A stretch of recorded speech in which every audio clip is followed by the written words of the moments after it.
तो तुम्हारा बजर की 34th पार्ट में स्वागत है।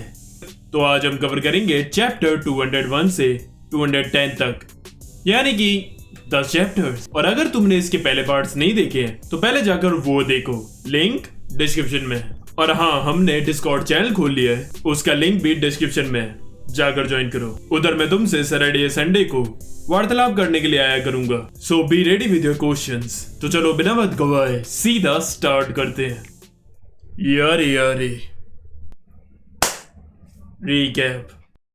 तो पिछले पार्ट में हमने देखा कि वेंडस और सर्पिको भी अब गर्ड्स की जर्नी में उसके साथ शामिल हो गए हैं। दूसरी तरफ ग्रिफिथ अपनी आर्मी के साथ मिलकर कुशांस को धीमे धीमे खत्म करते हुए मिडलैंड पर कब्जा करने की ओर धीमे धीमे कदम बढ़ाए जा रहा था, और उसकी आर्मी भी खूंखार डीमन से भरी हुई है। दूसरी तरफ गार्ड्स और बाकी सब जंगल में घूमते घूमते एक मैजिक पैलेस में आकर एक विच से मिलते हैं जो उनके बारे में सब जानती थी और उन्हीं का इंतजार कर रही थी।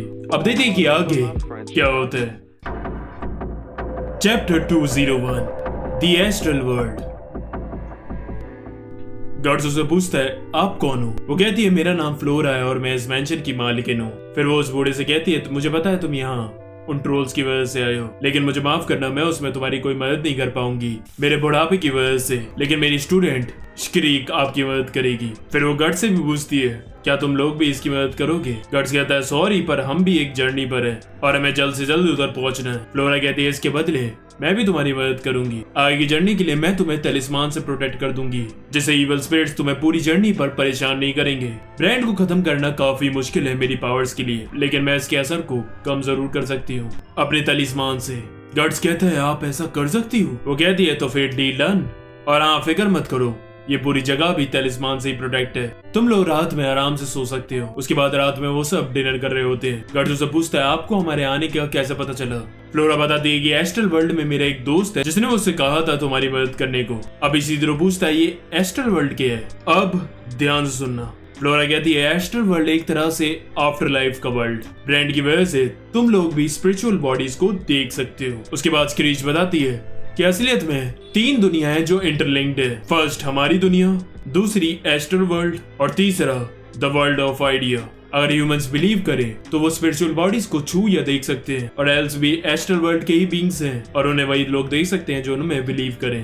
पहले लोग एल्व्स को आराम से देख पाते थे, लेकिन डॉक्ट्रिन ऑफ होली सी की वजह से एल्व्स की आइडेंटिटी वैनिश होने लगी, जिसके बाद एल्व्स वापस अपने एस्ट्रल वर्ल्ड में लौट गए। और पग को भी अब समझ में आता है कि फैंडेस पहले उसे देख क्यों नहीं पा रही थी। इसी तरह कहता है, इसका मतलब अगर हम ट्रोल्स पर बिलीव ही न करें तो वो दिखेंगे ही नहीं। स्क्रीच कहती है, ये इतना आसान नहीं है, वो हमारे सबकॉन्शियस माइंड के थॉट से दिखते हैं और वो ह्यूमंस के कंट्रोल में नहीं होता। फ्लोरा बताती है कि काफी पहले हम मैजिक यूजर्स ने अपनी सोल को अपनी बॉडी से निकालना सीख लिया था ताकि हम एस्ट्रल वर्ल्ड में जा सकें। एस्ट्रल वर्ल्ड के अपर लेवल, जिसे इंटरस्टीज कहते हैं, वहाँ अलग तरह के क्रिएचर्स रहते हैं जो हमने किताबों या इमेजिनेशन में सुना है, और इधर ही इंसानों की डेड सोल्स भी मिलती हैं जिन्हें रियलाइज ही नहीं होता कि वो मर चुके हैं, और जब उन्हें रियलाइज होता तो वो अपनी स्पिरिचुअल फॉर्म को खोकर इस एस्ट्रल वर्ल्ड के और गहराई में चले जाते हैं, और उस अंदर की गहराई में ही डीमंस और गॉड एंड्स रहते हैं। और उसकी और अंदर गहराई में एक ऐसी जगह है जहाँ बंदा सिर्फ अपने कर्म की वजह से ही पहुंच सकता है।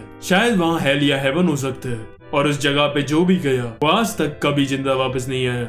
ये दुनिया काफी कॉम्प्लेक्स है, इसे समझा नहीं जा सकता, इसलिए इसे चुपचाप एक्सेप्ट करते हुए इस पूरे वर्ल्ड को एक्सप्लोर करना ही मैजिक का तरीका है। मुझे पता है तुम्हें समझ नहीं आया, अब थोड़ा एग्जाम्पल से समझो। देखो, ये है हमारा ह्यूमन वर्ल्ड, ये इधर शुरू हो रहा है एस्ट्रल वर्ल्ड, और इसकी जो ये अपर लेयर है इसे इंटरस्टीज कहते हैं, ठीक है।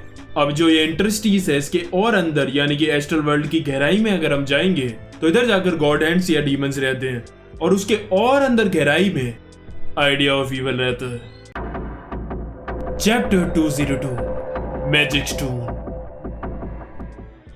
हम देखते हैं कि फेयरनेस और कैस का ना रहे होते हैं, तभी पीछे से ठरकी इसी तरह सोचता है उनके साथ नहाने को, लेकिन पीछे से श्रीक आकर उसे बेल से बांध देती है और उसकी प्लान पर पानी फेर देती है। तभी गार्ड्स फ्लोरा से बीलित के बारे में पूछता है। वो बताती है कि ये एक चाबी है जिसे हमारा वर्ल्ड और एस्ट्रल वर्ल्ड जुड़ता है, और इससे 5 गॉड एंड्स को बुलाया जा सकता है। गार्ड्स पूछता है, तो इसे कैसे एक्टिवेट करते हैं? फ्लोरा को फील हो जाता है कि गार्ड्स ये सब रिवेंज के लिए कर रहा है। वो कहते हैं, जो तुम्हारा रेज अभी तक तुम्हारी मदद कर रहा है लड़ने में, वही तुम्हें अंदर से खा कर बेकाबू भी कर रहा है, जिससे तुम अपने ही लोगों को नुकसान पहुंचा रहे हो। वो कहती है भीलित को एक्टिवेट नहीं किया जा सकता। इस धरती पर उस चोजन इंसान की डेस्टिनी को बदलने के लिए भेजा जाता था। देखा जाए तो अभी ये सिर्फ एक पत्थर ही है। चाहे कुछ भी हो जाए, ये वक्त आने पर अपने ओनर के पास पहुंच ही जाएगा, और अगर तुम इसके असली ओनर नहीं हो तो कितनी भी कोशिश कर लो, ये तुम्हारे हाथ से चला ही जाएगा। यही इसका नेचर है, सब पहले से लिखा हुआ है, इसे कोई चेंज नहीं कर सकता।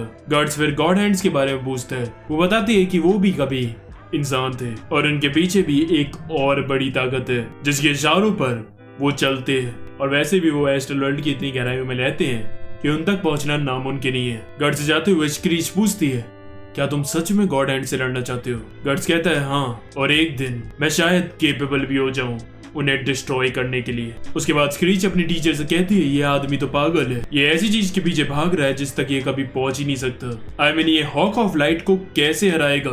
मैंने देखी है उसकी ताकत, उसे हराना नामुमकिन है। फ्लोरा उसे बताती है कि उसे हॉक ऑफ लाइट नहीं, ये ब्रांड दिया है, और वैसे भी चाहे हमारे पास सारी दुनिया का ज्ञान ही क्यों ना हो, लेकिन जरा देखो उसे, वो अपनी डेस्टिनी को बदलता हुआ लड़ रहा है और अभी तक जिंदा है। अभी तक जो भी उसने किया वो इम्पॉसिबल ही था, लेकिन फिर भी उसने कर दिया। अब यहाँ से तुम्हें डिसाइड करना है कि तुम्हें इसके साथ जाना है कि नहीं, और हाँ, तुम्हें ये भी एनालाइज करना होगा कि इसके साथ एनकाउंटर के बाद तुम्हें क्या सीखने को मिलेगा।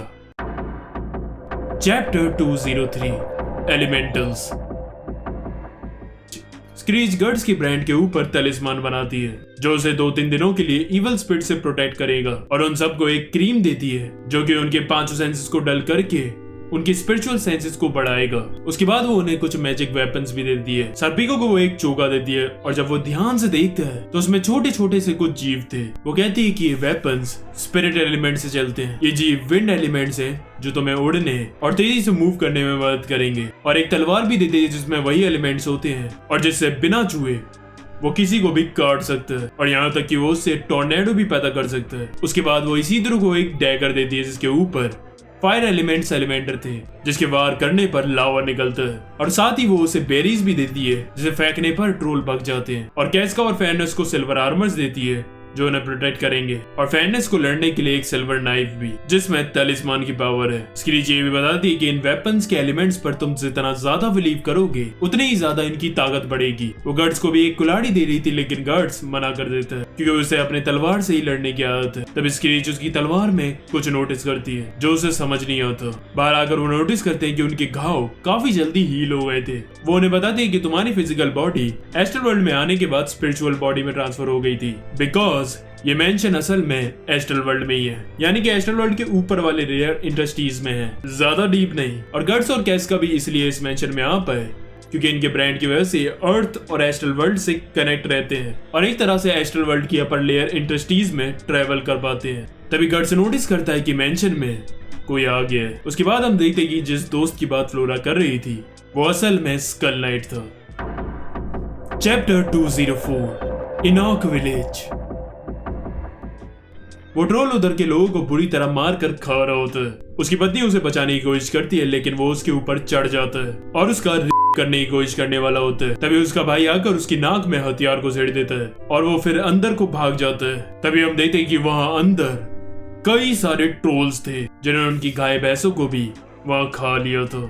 उसके बाद वही बूढ़ा मॉर्गन गर्ड्स और बाकी सबको लेकर अपने गांव आता है। विलेज के लोग उसे बताते हैं कि ट्रोल्स ने आकर उन दोनों लड़कों को मार दिया और उस लड़की हाना को उठाकर ले गए। तभी वो गांव वाले देख हैरान हो जाते हैं कि वो विच एक बच्ची है। वो मॉर्गन से क्वेश्चन करने लगते हैं कि क्या ये रियल विच भी है। तभी वहाँ विलेज का फादर आकर कहता है, मुझे नहीं लगता कि ये लोग उन कुंकार ट्रोल्स को मार पाएंगे, मुझे तो ये बहरूपिये लग रहे हैं। गर्ड्स कहता है, इतना लंबा सफर करके हम थक चुके हैं, क्या आप हमें विलेज में रुकने की इजाजत दे सकते हैं? पहले तो फादर मना कर देता है, लेकिन गर्ड्स बहाना बनाता है इस लड़की की मानसिक स्थिति ठीक नहीं है और इसीलिए फिर वो उन्हें रुकने की जगह देने के लिए तैयार हो जाता है। Chapter 205 ambition and reflection. अप्सरी कुछ बाल उन सबको बांधने के लिए देती है। वो कहती है, इनकी मदद से हम माइंड में बात कर सकते हैं दूर होने के बाद भी। It's like a telepathy. और वो ये भी कहती है कि इस मिशन के दौरान तुम सभी को मेरे ऑर्डर्स फॉलो करने होंगे। जिस पर सब हाँ कर देते हैं, लेकिन इसीदरो को गुस्सा आ जाता है वो और एक बच्ची की बातें क्यों माने, और अपनी ईगो को लेकर वो बाहर चला जाता है। नदी के पास वो ट्रेनिंग कर रहा होता है जहाँ वो उस बूढ़े मॉर्गन से मिलता है। फिर वो उससे बातचीत करता है और उसे बताता है कि कई सालों पहले मेरी माँ की तबीयत खराब थी, तभी मैं जंगल में उनके इलाज के लिए दवाई ढूंढने के लिए गया, और उसी वक्त मैं पहली बार विच से मिला जिसने मुझे ऐसी दवाई दी जिससे मेरी माँ ठीक हो गई।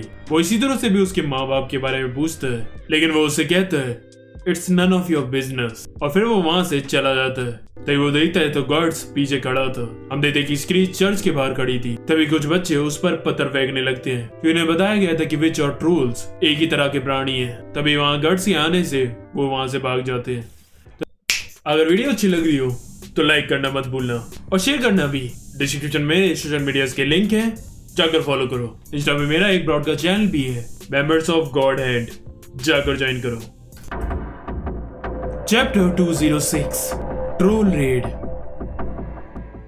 फिर स्क्रीक गार्ड्स को सच्चाई बताती है कि इस चर्च की जगह पर पहले स्पिरिट्स का श्राइन हुआ करता था जहाँ उनकी वर्शिप होती थी, और इस डॉक्ट्रिन ऑफ हॉली सी ने बस अपनी ताकत दिखाने के लिए उन श्राइन्स को तोड़कर वहां चर्च बना दिए। एक तरह से पहले इनकी दुनिया अलग थी जहाँ एल्फ्स वगैरह थे, लेकिन फिर इन लोगों ने एक नया गॉड बनाया और उसके रूल्स भी खुद बनाए, और इन सारे श्राइन्स को खत्म करके उन्होंने उनकी एग्जिस्टेंस को मिटा दिया ताकि अब ये गॉड के नाम से राज करे इस पूरी दुनिया पर। गॉड के नाम पर ये युद्ध करते हैं और फिर उन्हीं के नाम पर मोक्ष भी मांगते हैं। काफी पहले जब ये डॉक्ट्रिन ऑफ हॉली सी नहीं था तो मेरी टीचर गांव-गांव जाकर लोगों की बीमारियों को ठीक करती थी और स्पिरिट्स की बातें उन्हें बताती थी, लेकिन हॉली सी ने आकर इन सारे विचेस और मैजिक को गलत बताना शुरू कर दिया, जिसकी वजह से लोग इन्फ्लुएंस हो गए और ना चाहते हुए भी फिर मिस्टर्स को जंगल में आकर छिप कर रहना पड़ा। और इसीलिए मैं आज तक इन होली सी के लोगों से नफरत करती हूँ। वो तो मैं अपने टीचर के कहने पर इनकी मदद करने के लिए आ गई। गट्स कहता है अगर तुम्हारा मन नहीं है तो ये काम जबरदस्ती मत करो,